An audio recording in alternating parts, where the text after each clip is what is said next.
जगत में प्रत्येक व्यक्ति को किसी ना किसी प्रकार की निर्बलता अवश्य होती है। जैसे कोई बहुत तेजी से दौड़ नहीं पाता तो कोई अधिक भार नहीं उठा पाता, कोई असाध्य रोग से पीड़ित रहता है तो कोई पढ़े हुए पाठों को स्मरण में नहीं रख पाता। ऐसे अनेकों उदाहरण और भी हैं। क्या आप किसी ऐसे व्यक्ति को जानते हैं जिसे सब कुछ प्राप्त हो और हम जीवन की उस एक निर्बलता को जीवन का केंद्र मानकर जीते हैं? इस कारणवश हृदय में दुख और असंतोष रहता है सदा। निर्बलता मनुष्य को जन्म से अथवा संजोग से प्राप्त होती है, किंतु उस निर्बलता को मनुष्य का मन अपनी मर्यादा बना लेता है। किंतु कुछ व्यक्ति ऐसे भी होते हैं जो अपने पुरुषार्थ और श्रम से उस निर्बलता को पराजित कर देते हैं। क्या भेद है उनमें और अन्य लोगों में? क्या आपने कभी विचार किया है? सरल सा उत्तर है इसका। जो व्यक्ति निर्बलता से पराजित नहीं होता, जो पुरुषार्थ करने का साहस रखता है हृदय में, वो निर्बलता को पार कर जाता है। अर्थात निर्बलता अवश्य ईश्वर देता है, किंतु मर्यादा मनुष्य का मन ही निर्मित करता है। स्वयं विचार कीजिए।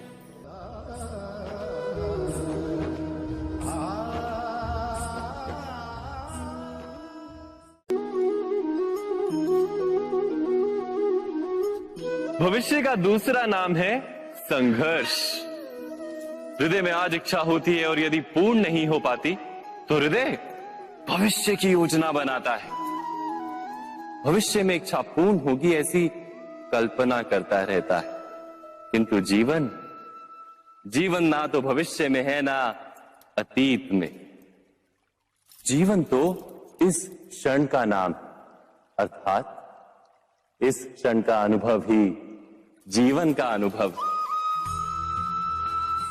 पर हम ये जानते हुए भी इतना सा सत्य समझ नहीं पाते। या तो हम बीते हुए समय के स्मरणों को घेर कर बैठे रहते हैं, या फिर आने वाले समय के लिए हम योजनाएं बनाते रहते हैं और जीवन जीवन बीत जाता है।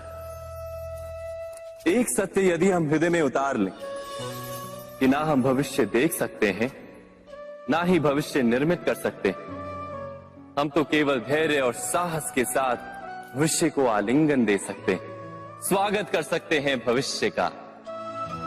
तो क्या जीवन का हर पल जीवन से नहीं भर जाएगा? स्वयं विचार कीजिए।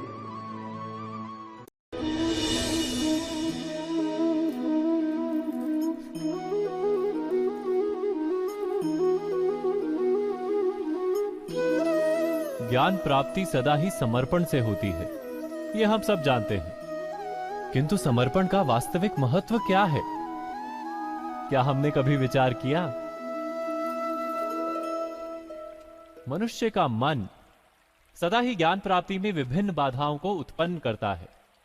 कभी किसी अन्य विद्यार्थी से ईर्ष्या हो जाती है, कभी पढ़ाए हुए पाठों पर संदेह जन्मता है और कभी गुरु द्वारा दिया गया दंड मन को अहंकार से भर देता है। नहीं, क्या ऐसा नहीं होता? न जाने कैसे कैसे विचार मन को भटकाते हैं और मन की इसी अयोग्य स्थिति के कारण हम ज्ञान प्राप्त नहीं कर पाते। मन की योग्य स्थिति केवल समर्पण से निर्मित होती है। समर्पण मनुष्य के अहंकार का नाश करता है। ईर्ष्या, महत्वाकांक्षा आदि भावनाओं को दूर कर हृदय को शांत करता है और मन को एकाग्र करता है। वास्तव में ईश्वर की सृष्टि में ना ज्ञान की मर्यादा है, ना ज्ञानियों की। गुरु दत्तात्रेय ने तो गाय और श्वान से भी ज्ञान प्राप्त कर लिया था। अर्थात विषय ब्रह्म ज्ञान का हो या जीवन के ज्ञान का या गुरुकुल में प्राप्त होने वाले ज्ञान का, उसकी प्राप्ति के लिए गुरु से अधिक महत्व है उस गुरु के प्रति हमारा समर्पण। क्या यह सत्य नहीं?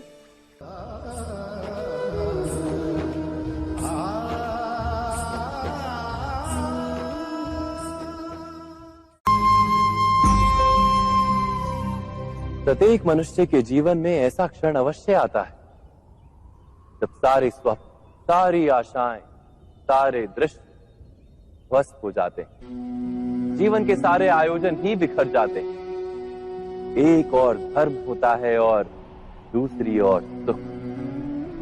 इसी को धर्म संकट कहते हैं। जब धर्म का वहन ही संकट हो और धर्म का त्याग ही सुख हो।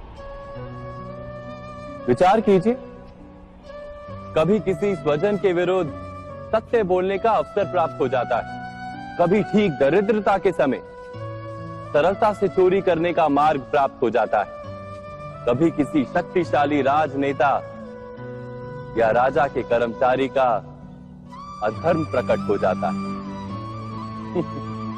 सबके जीवन में ऐसी घटना बनती ही रहती है। अधिकतर लोग ऐसे किसी क्षण को धर्म संकट के रूप में जान ही नहीं पाते। हमें किसी प्रकार के संघर्ष का अनुभव ही नहीं होता। सहजता से सुख की ओर खींचे चले जाते हैं, जैसे मक्खी गुड़ की ओर खींची चली जाती। वास्तव में धर्म संकट का क्षण ईश्वर के निकट जाने का क्षण होता है। यदि हम संघर्षों से भयभीत ना हो, सुख की ओर आकर्षित ना हो, अपने धर्म पर दृढ़ रहे, तो ईश्वर का साक्षात्कार दूर नहीं।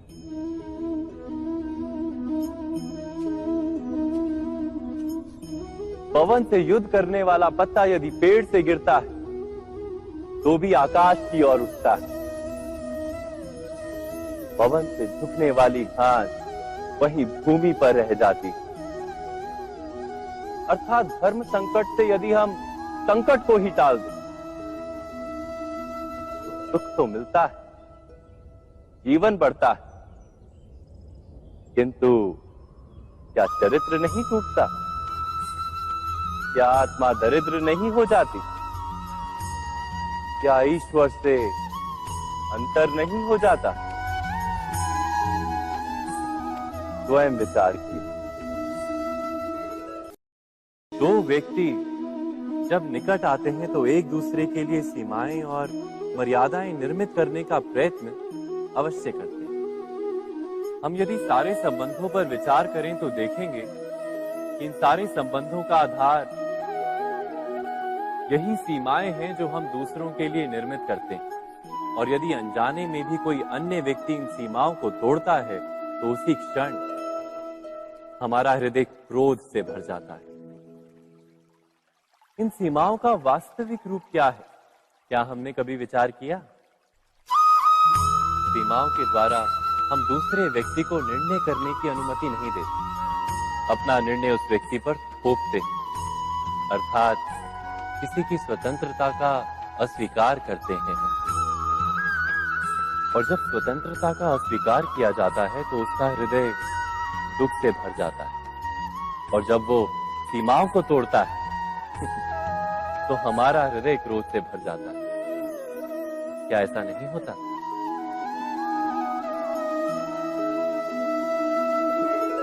पर यदि एक दूसरे की स्वतंत्रता का सम्मान किया जाए तो किसी मर्यादाओं या सीमाओं की आवश्यकता ही नहीं होती। अर्थात जिस प्रकार स्वीकार किसी संबंध का देह है, क्या वैसे ही स्वतंत्रता किसी संबंध की आत्मा नहीं? स्वयं विचार कीजिए।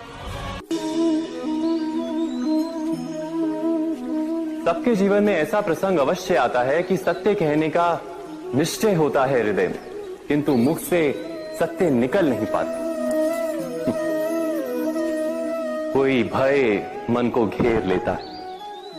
किसी घटना अथवा प्रसंग के बारे में बात करना या फिर स्वयं से कोई भूल हो जाए उसके बारे में कुछ बोलना, क्या ये सत्य है? नहीं, ये तो केवल तथ्य है। अर्थात जैसा हुआ था वैसा केवल बोल देना सामान्य सी बात है। किंतु कभी कभी उस तथ्य को बोलते हुए भी भय लगता है। कदाचित किसी दूसरे की भावनाओं का विचार आता है मन। दूसरे को दुख होगा ये भय भी शब्दों को रोकता है। तो ये सत्य क्या है? क्या हमने कभी विचार किया है? जब भय रहते हुए भी कोई तथ्य बोलता है तो वो सत्य कहलाता है। वास्तव में सत्य कुछ और नहीं, केवल निर्भयता का दूसरा नाम है। और निर्भय होने का कोई समय नहीं होता, क्योंकि निर्भयता आत्मा का स्वभाव है। अर्थात क्या प्रत्येक क्षण सत्य बोलने का क्षण नहीं होता?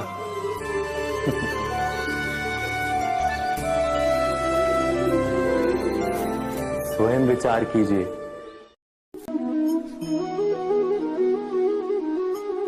श्रेष्ठता का क्या अर्थ है? श्रेष्ठता का अर्थ है दूसरों से अधिक ज्ञान प्राप्त करना। अर्थात मूल्य इस बात का नहीं कि स्वयं कितना ज्ञान प्राप्त किया, मूल्य इस बात का है कि प्राप्त किया हुआ ज्ञान अन्य लोगों से कितना अधिक है। अर्थात श्रेष्ठता की इच्छा ज्ञान प्राप्ति को भी एक स्पर्धा बना देती है। और स्पर्धा में विजय अंतिम कब होती है?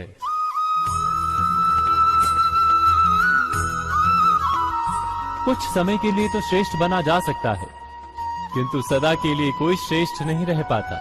फिर वही असंतोष, पीड़ा और संघर्ष जन्म लेता है।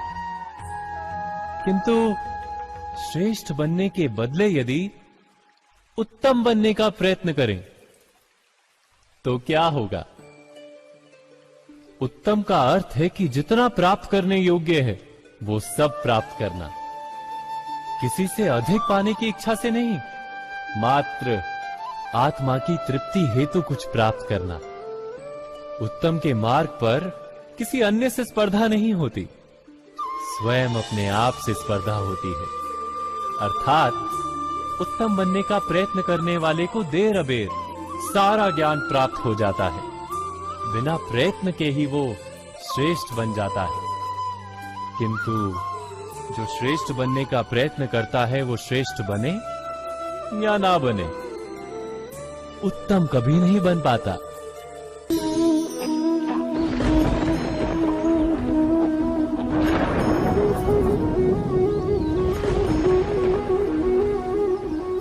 सपनों और पूर्वाभासों के आधार पर हम भविष्य के सुख दुख की कल्पना करते हैं। भविष्य के दुख का कारण दूर करने के लिए हम आज योजना बनाते हैं। किंतु कल के संकट को आज निर्मूल करने से हमें लाभ मिलता है या हानि पहुंचती है? ये प्रश्न हम कभी नहीं करते। सत्य तो ये है कि संकट और उसका निवारण साथ जनते हैं, व्यक्ति के लिए भी और सृष्टि के लिए भी। नहीं, आप अपने भूतकाल का स्मरण कीजिए, इतिहास को देखिए। आप तुरंत ही ये जान पाएंगे कि जब जब संकट आता है तब तब उसका निवारण करने वाली शक्ति भी जन्म लेती है। यही तो जगत का चलन है। वस्तुतः संकट ही शक्ति के जन्म का कारण है। प्रत्येक व्यक्ति जब संकट से निकलता है तो एक पद आगे बढ़ा होता है, अधिक चमकता है, आत्मविश्वास से अधिक भरा होता है, न केवल अपने लिए अपितु विश्व के लिए भी। क्या ये सत्य नहीं? वास्तव में संकट का जन्म है एक अवसर का जन्म, अपने आप को बदलने का, अपने विचारों को ऊंचाई पर करने का अवसर, अपनी आत्मा को बलवान और ज्ञान मंडित बनाने का अवसर। जो ये कर पाता है उसे कोई संकट नहीं होता, किंतु जो ये नहीं कर पाता वो तो स्वयं एक संकट है विश्व के लिए। विचार कीजिए।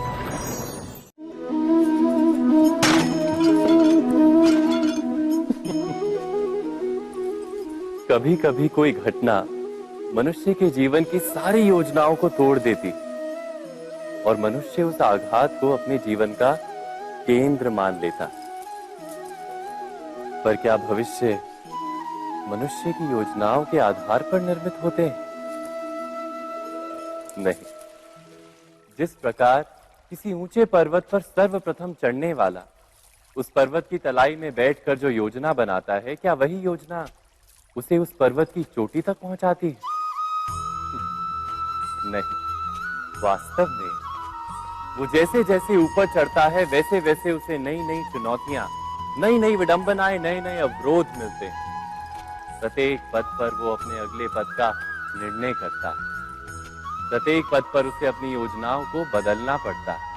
कहीं पुरानी योजना उसे खाई में ना ढकेल दे। वो पर्वत को अपने योग्य नहीं बना पाता, केवल स्वयं को पर्वत के योग्य बना सकता है। क्या जीवन के साथ भी ऐसा ही नहीं?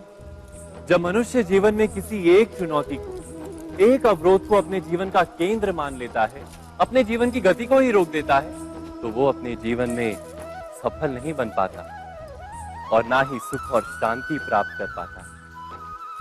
अर्थात जीवन को अपने योग्य बनाने के बदले स्वयं अपने को जीवन के योग्य बनाना ही सफलता और सुख का एकमात्र मार्ग नहीं। स्वयं विचार कीजिए।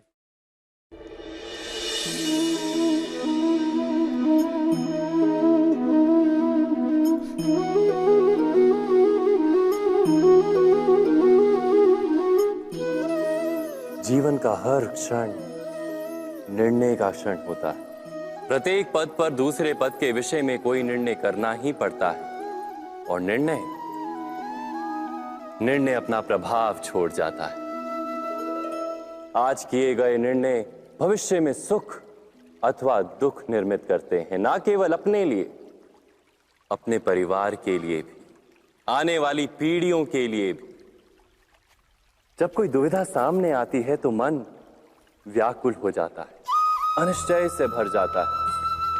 निर्णय का वो क्षण युद्ध बन जाता है और मन बन जाता है युद्ध भूमि। अधिकतर निर्णय हम दुविधा का उपाय करने के लिए नहीं, केवल मन को शांत करने के लिए लेते हैं। पर क्या कोई दौड़ते हुए भोजन कर सकता है? नहीं। तो क्या युद्ध से जूझता हुआ मन कोई योग्य निर्णय ले पाएगा? वास्तव में शांत मन से जब कोई निर्णय करता है तो अपने लिए सुखद भविष्य बनाता है, किंतु अपने मन को शांत करने के लिए जब कोई निर्णय करता है तो वो व्यक्ति भविष्य में अपने लिए कांटों भरा वृक्ष लगाता है। स्वयं विचार कीजिएगा।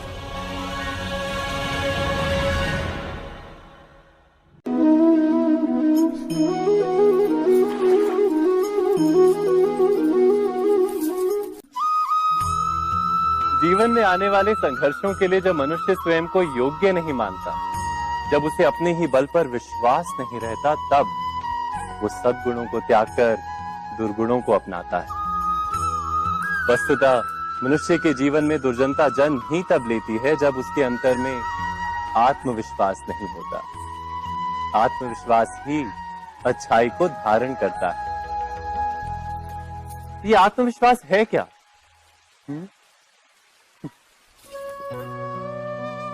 जब मनुष्य ये मानता है कि जीवन का संघर्ष उसे दुर्बल बनाता है, तो उसे अपने ऊपर विश्वास नहीं रहता।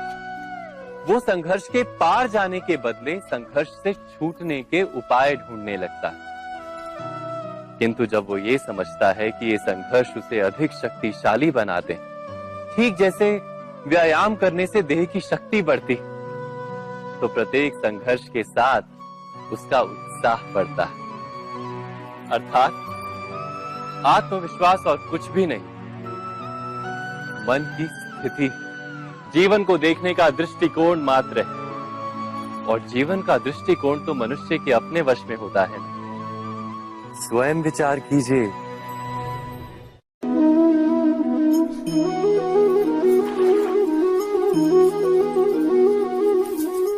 पिता सदा ही अपने संतान के सुख की कामना करते हैं, उनके भविष्य की चिंता करते रहते हैं। इसी कारणवश सदा ही अपने संतानों के भविष्य का मार्ग स्वयं निश्चित करने का प्रयत्न करते रहते हैं। जिस मार्ग पर पिता स्वयं चला है, जिस मार्ग के कंकर पत्थर को स्वयं देखा है, मार्ग की छाया, मार्ग की धूप को स्वयं जाना है, उसी मार्ग पर उसका पुत्र भी चले, यही इच्छा रहती है हर पिता की। निस्संदेह उत्तम भावना है ये, किंतु 3 प्रश्नों के ऊपर विचार करना हम भूल ही जाते हैं। कौन से प्रश्न? प्रथम प्रश्न, क्या समय के साथ प्रत्येक मार्ग बदल नहीं जाते? क्या समय सदा ही नई चुनौतियों को लेकर नहीं आता? तो फिर बीते हुए समय के अनुभव नई पीढ़ी को किस प्रकार लाभ दे सकते हैं? दूसरा प्रश्न, क्या प्रत्येक संतान अपने माता पिता की छवि होता है?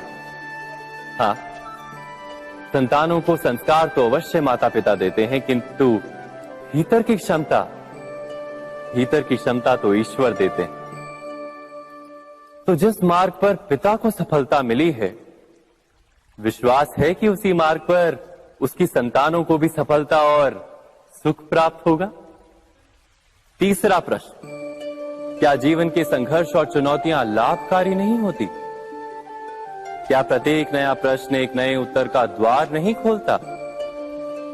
तो फिर संतानों को नए नए प्रश्नों, संघर्षों और चुनौतियों से दूर रखना, ये उनके लिए लाभ करना कहलाएगा या हानि पहुंचाना? अर्थात जिस प्रकार संतान के भविष्य का निर्माण करने के बदले उसके चरित्र का निर्माण करना श्रेष्ठ है, वैसे ही संतानों के जीवन का मार्ग निश्चित करने के बदले उन्हें नए संघर्षों के साथ जूझने के लिए मनोबल व ज्ञान देना अधिक लाभदायक नहीं होगा? स्वयं विचार कीजिए। मनुष्य की सबसे बड़ी दुर्बलता क्या होती है? सोचिए। धन, प्रेम, अहंकार। मनुष्य की सबसे बड़ी दुर्बलता होती है उसके रहस्य। चाहे आप कितने भी शक्तिशाली क्यों ना हो, कितने भी प्रबल क्यों ना हो, परंतु उसके रहस्य उसके नाश की चाबी होती है। इसलिए यदि प्रबल रहना है, शक्तिशाली रहना है, समर्थ रहना है, तो अपने रहस्य को किसी को भी ना बताएं, ना मित्र को और ना ही शत्रु को, क्योंकि समय पड़ने पर कब कौन शत्रु हो जाए ऐसा कहना संभव नहीं। विभीषण को रावण के अमृत कुंड का ज्ञात था, इसीलिए प्रभु श्री राम रावण का वध करने में सफल हो सके। इसलिए उचित यही है कि आप अपने रहस्य को स्वयं तक ही सीमित रखें। मनुष्य जीवन की परीक्षा में सफल होने के लिए क्या नहीं करता? वो परिश्रम करता है, दौड़ भाग करता है, और ये सब करने के पश्चात भी जब उसका काम नहीं बनता तो वो नकल करता है ना? तनिक लौटिए अपने बचपन में, स्मरण कीजिए अपने बचपन की स्मृतियों का।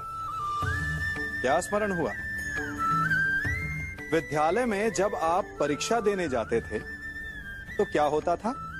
आप ना सही, परंतु कोई ना कोई सफलता पाने के लिए नकल करता ही था और उत्तीर्ण भी हो जाता था, है ना? परंतु जीवन की परीक्षा ऐसी नहीं होती। नकल करने वाला सफल नहीं होता।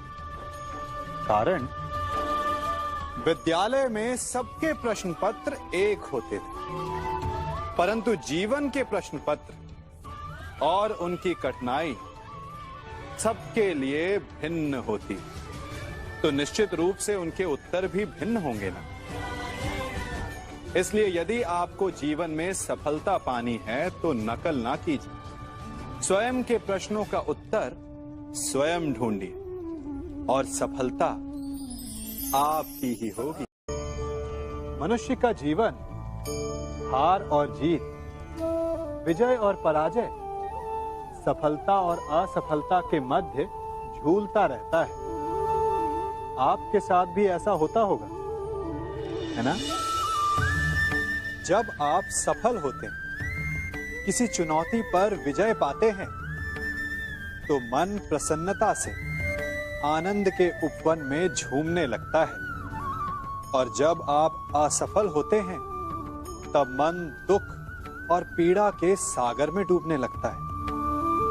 परंतु वास्तव में सफलता और असफलता है क्या? तनिक ध्यान से सोचिए। ये केवल हमारी मनोस्थिति मात्र है। हमारी पराजय तब नहीं होती जब हमारा शत्रु विजय प्राप्त कर ले। हमारी पराजय तब होती है जब हम पराजय स्वीकार कर लें। हम असफल तब नहीं होते जब हम लक्ष्य ना पा सके। हम असफल तब होते हैं जब हम प्रयास करना बंद कर दें। इसलिए प्रयास करते रहें और हार ना माने, क्योंकि जिस दिन आप हार स्वीकारना बंद कर देंगे, जीत आपके चरणों में होगी।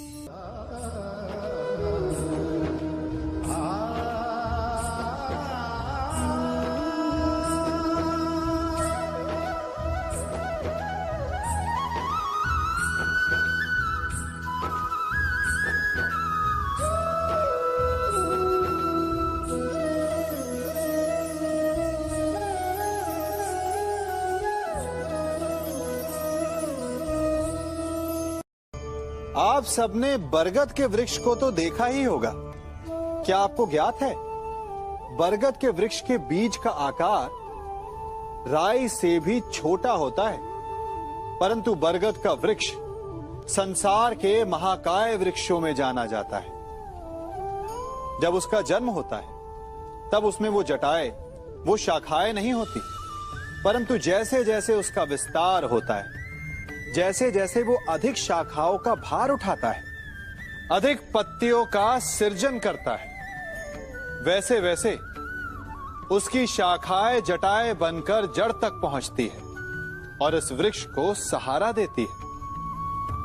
ये जीवन का बहुत महत्वपूर्ण पथ है। बिना लोभ लालच शुभ कार्य करें, अन्य लोगों की सहायता करें। धीरे धीरे आपने जिनकी सहायता की, वो आपके सहायक बनते जाएंगे, आपकी जड़ों को और बलशाली बनाएंगे, आयु, मान और आकार बढ़ाएंगे। सहजीवन, सहायता और निष्काम कर्म आपको मृत्यु के पश्चात भी मरने नहीं देगा, आपको अमर रखेगा। हमारा शरीर प्रकृति का एक महान आविष्कार है। इससे जटिल संरचना संसार में और कोई नहीं। हमारा शरीर जितना जटिल है, यदि इसे ठीक से जाना जाए तो इससे अधिक सरल ज्ञान देने वाला और कोई नहीं। हमारे शरीर में पंच इंद्रियां होती हैं, जो हमें भाव, गुण और वस्तुओं का बोध कराती हैं।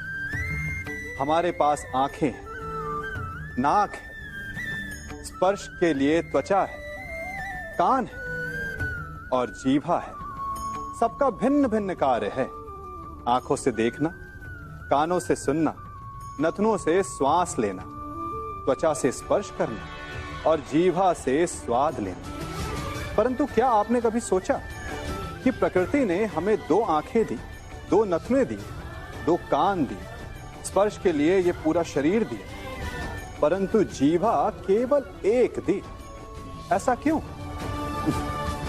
क्योंकि प्रकृति चाहती है कि हम देखें अधिक, सुने अधिक और ज्ञान अधिक अर्जित करें, बोले कम। क्योंकि अधिक वाचाल नाश को निमंत्रण देता है। स्मरण रखिएगा।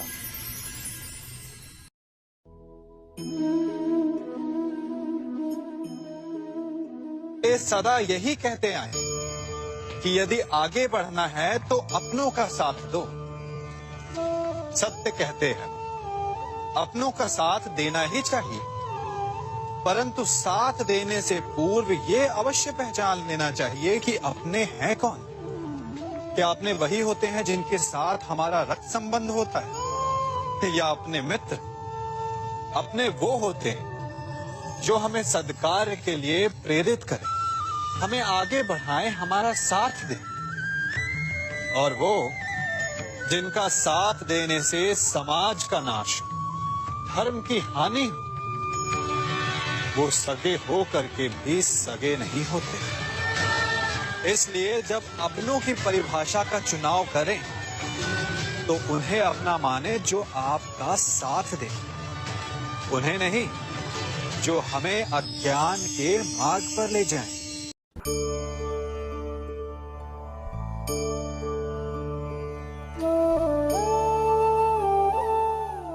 आप जिनसे प्रेम करते हैं सदा उनके समीप रहना चाहते हैं, नहीं चाहते कि कभी अपनों से दूर होना पड़े, बिछड़ना पड़े।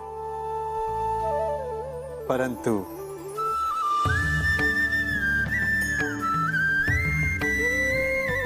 एक समय के पश्चात अपनों से दूर हो जाना उन्नति के लिए आवश्यक है। आप माता पिता हैं ना?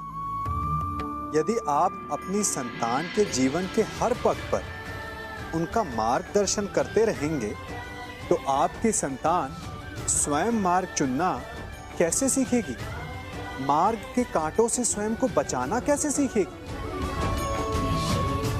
इसीलिए एक समय के पश्चात अपनों से बनाई गई दूरी सदा लाभदायक रहती है। आज मैं आप सबको एक कथा सुनाता हूं। एक दिन प्रातः एक व्यापारी अपने घर से निकला। घर से निकलते ही एक बिल्ली ने उस व्यापारी का मार्ग काट दिया। व्यापारी घबरा गया, वो फिर से घर लौट गया और शुभ घड़ी की प्रतीक्षा करने लगा। और जब वो पुनः अपने घर से निकला तब वो वाहन जा चुका था जिससे राजा तक पहुंचकर उसे भेंट देनी थी। राजा को भेंट नहीं मिली। राजा क्रोधित हो गए। राजा ने उस व्यापारी का व्यापार बंद करवा दिया। इस कारण व्यापारी क्रोधित होकर घर पर अपनी पत्नी से लड़ बैठा। पत्नी अपने बच्चों समेत मैके वापस चली गई और उस व्यापारी के जीवन में यदि कुछ रह गया था तो केवल अंधकार। और इन सब का कारण वो उस बिल्ली को मानता रहा जिसने उसका मार्ग काटा था। ऐसा ही एक दूसरा व्यापारी राजा को भेंट देने निकला और उस व्यापारी का मार्ग भी एक बिल्ली ने काट दिया। वो व्यापारी तनिक घबराया, परंतु उसने आगे बढ़ना अधिक उचित समझा। राजा तक वो समय पर पहुंचा। उसने राजा को भेंट की। राजा प्रसन्न हुए और राजा ने व्यापारी को अपना व्यापार बढ़ाने की अनुमति दी, स्वर्ण आभूषण दी। जब व्यापारी घर पर पहुंचा तो पत्नी को आभूषण और अपने बच्चों को देने के लिए वस्त्र थे उसके पास। हर ओर प्रसन्नता थी। समझ रहे हैं ना? दोनों के साथ एक ही प्रकार की घटना हुई, परंतु दोनों की प्रतिक्रिया भिन्न थी। ऐसा ही हमारा जीवन भी है। हमारे जीवन में प्रारब्ध का अपना स्थान है, परंतु उससे कई अधिक महत्वपूर्ण हमारी प्रतिक्रिया, हमारे सोच का प्रभाव है, क्योंकि यही हमारे जीवन को आकार देते हैं। इसलिए अपनी सोच को सकारात्मक रखिए। आपका जीवन सदैव आनंदमय।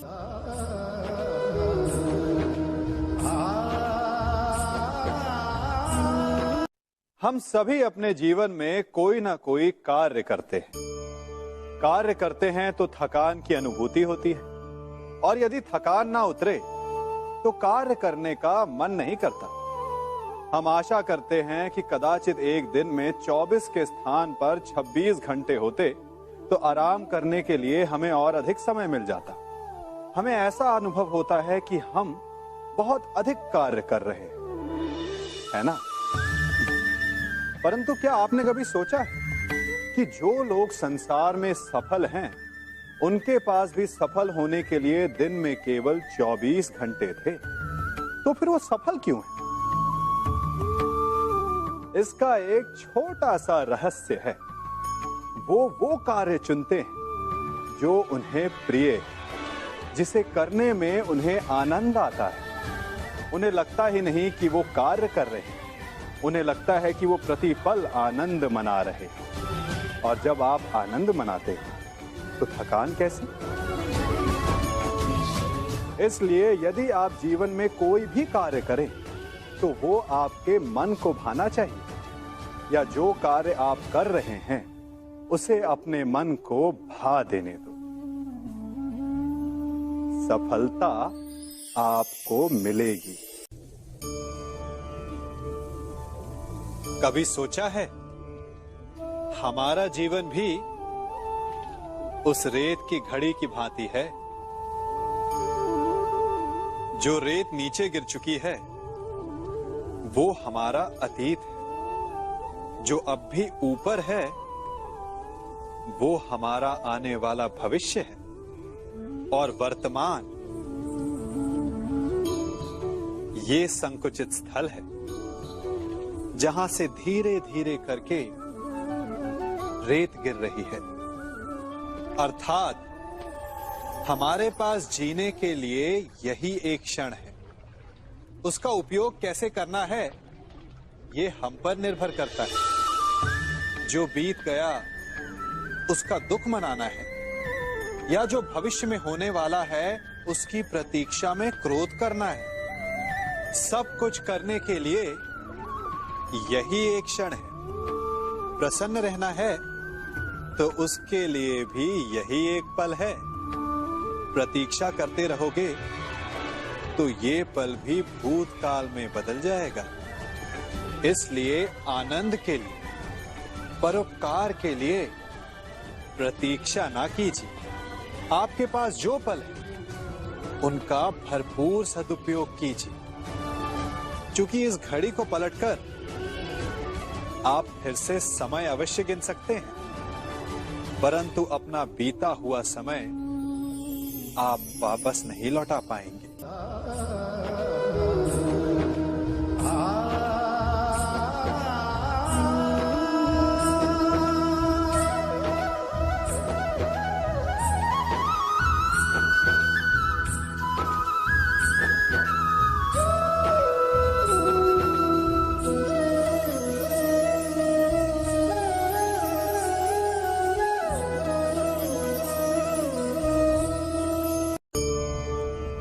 मनुष्य भी बड़ा विचित्र प्राणी है।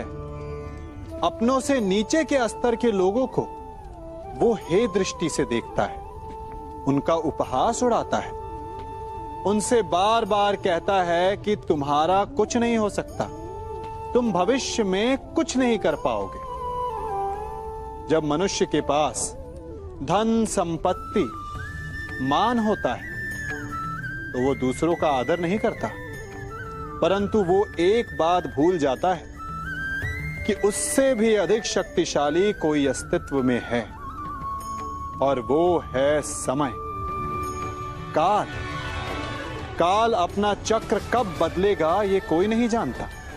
समय अपनी करवट कब लेगा ये कोई नहीं जानता। कोयला भी समय के साथ साथ हीरे में परिवर्तित हो जाता है। इसलिए जीवन में कभी भी किसी का भी उपहास नहीं उड़ाना चाहिए।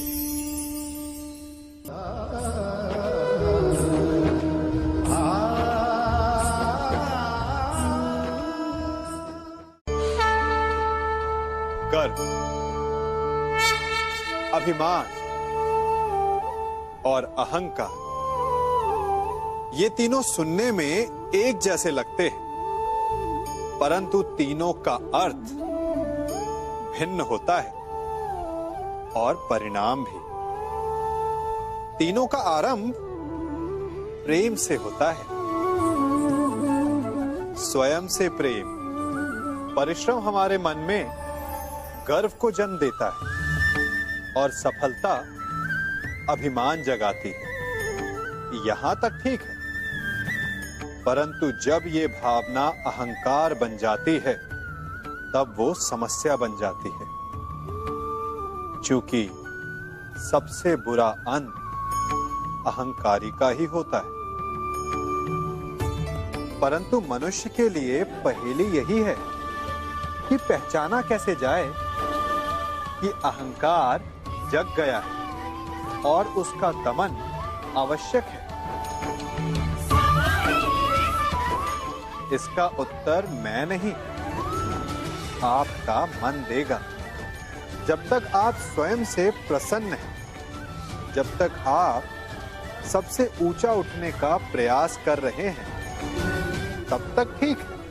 परंतु जब आपके मन में दूसरों को नीचा समझने का भाव आ जाए तो सावधान हो जाइए, क्योंकि यही अहंकार है जो वास्तव में आपको हीन कर रहा है।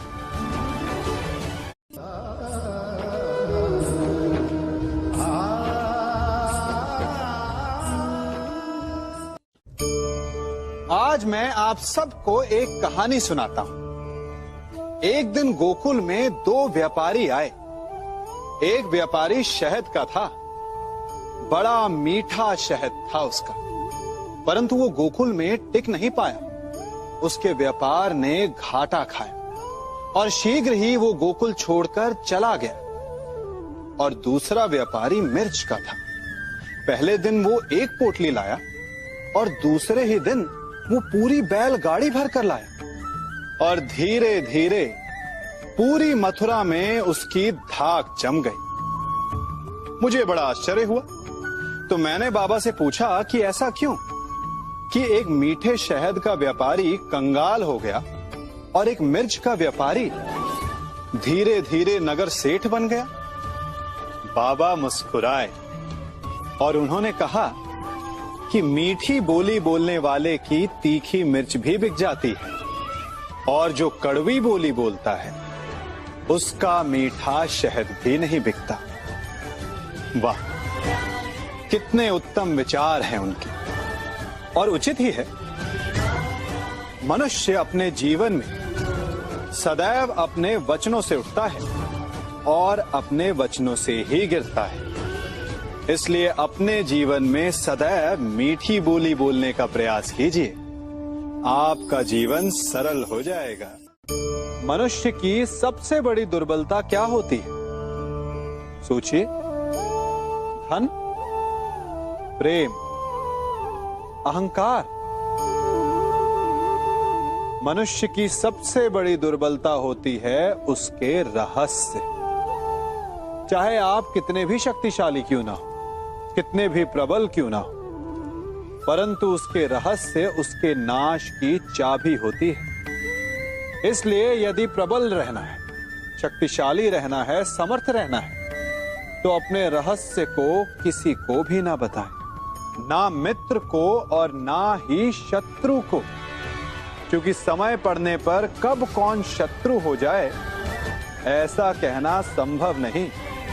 विभीषण को रावण के अमृत कुंड का ज्ञात था, इसीलिए प्रभु श्री राम रावण का वध करने में सफल हो सके। इसलिए उचित यही है कि आप अपने रहस्य को स्वयं तक ही सीमित रखें।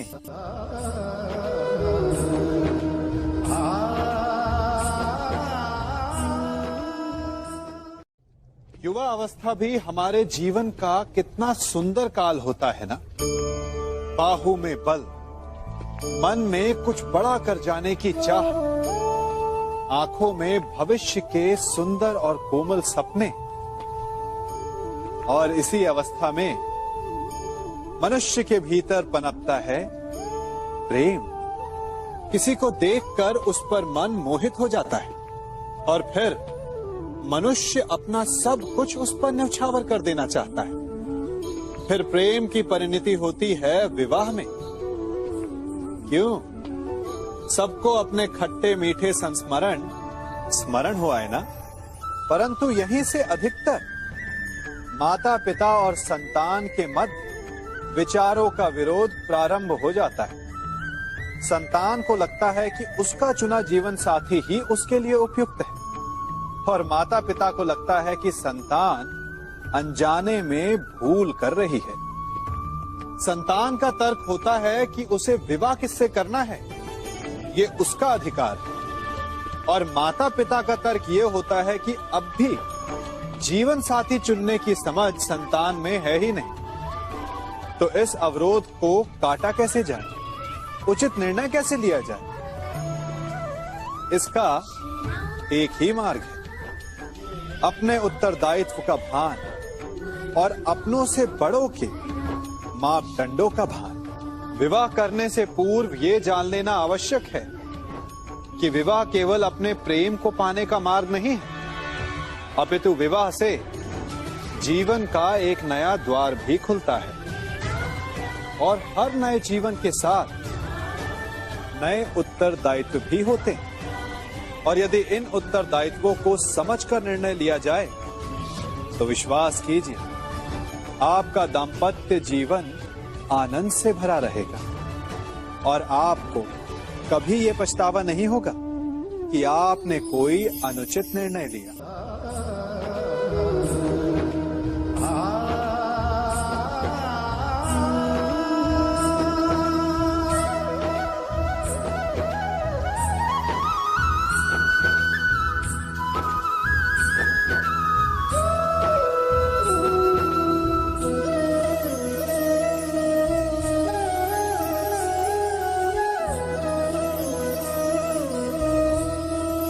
जब सागर का जल वाष्प बनकर उड़ता है तब वो हमें दिखाई नहीं देता।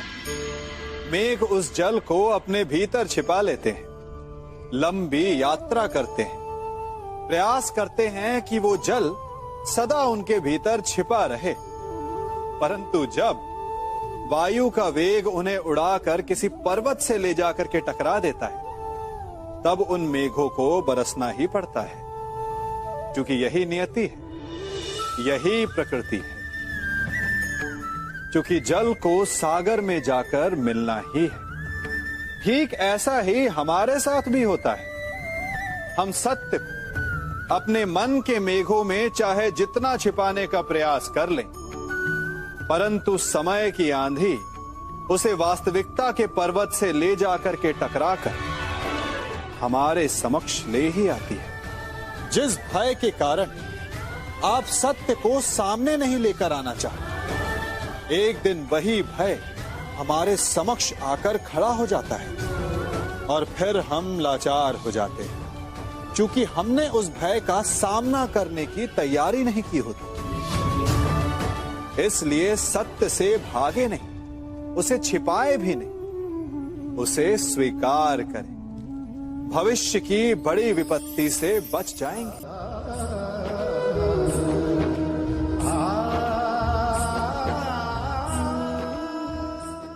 कभी कभी आप सबके जीवन में एक ऐसी विचित्र समस्या अवश्य आती है कि शक्तिशाली के समक्ष मौन हो जाए। उस शक्तिशाली से विवाद करने से बचने के लिए आप मौन रह जाते। मानता हूं, ऐसा करने से आप एक विवाद से बच जाते, एक संघर्ष से बच जाते, परंतु ऐसा बचाव एक बड़े संघर्ष को जन्म दे देता है। कैसे? हमारा मौन रहना अनजाने में उसका समर्थन बन जाता है, और वो स्वयं को अधिक शक्तिशाली अनुभव करता है, और यहां से हमारा दमन प्रारंभ हो जाता है। एक के बाद एक हम अन्याय में अनचाहे रूप से सम्मिलित होते चले जाते हैं। तो इसका तोड़ क्या है? ये समझने के लिए ये जानना आवश्यक है कि ऐसी कौन सी बात है जो आपको विरोध करने से रोकती है। ये सामने वाले की शक्ति नहीं जो आपको रोकती है, ये आपके भीतर छिपा भय है जो आपको रोकता है। हाँ, कभी कभी भय आपकी सुरक्षा अवश्य कर सकता है, परंतु साथ साथ ये भी जानना आवश्यक है कि ये भय ही है जो आपको मौन भी रखता है। इसलिए अपने मन से भय को निकालिए और खुलकर अनीति का, अन्याय का विरोध कीजिए और फिर देखिएगा आपका मन कितना मुक्त, कितना हल्का अनुभव करेगा।